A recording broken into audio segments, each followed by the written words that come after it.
Le groupe militant Hamas a accusé jeudi le Premier ministre israélien Benjamin Netanyahou d'essayer d'empêcher un accord de cessez-le-feu pour la guerre à Gaza, un jour après que Netanyahou a déclaré qu'Israël combinerait la pression militaire avec une position ferme sur les demandes qu'il a présentées.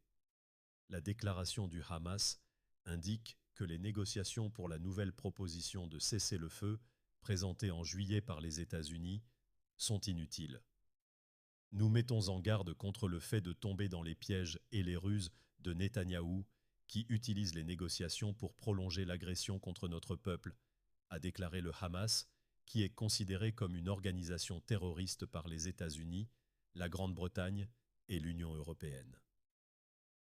Lors d'une conférence de presse à Jérusalem, le Premier ministre Netanyahou a déclaré mercredi qu'Israël avait accepté des propositions de cessez-le-feu précédentes, tandis que le Hamas les avait rejetées.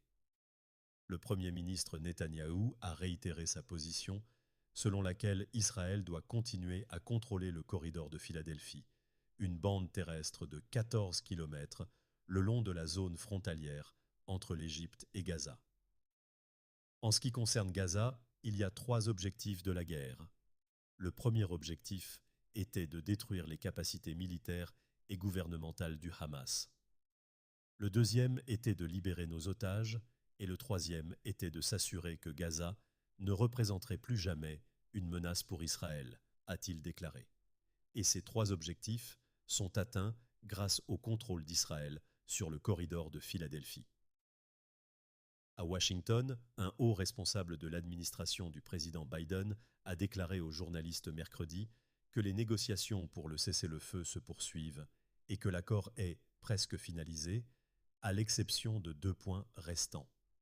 Quels prisonniers palestiniens seront libérés en échange des otages restants, ainsi que concernant la présence des forces israéliennes pendant la phase initiale de l'accord?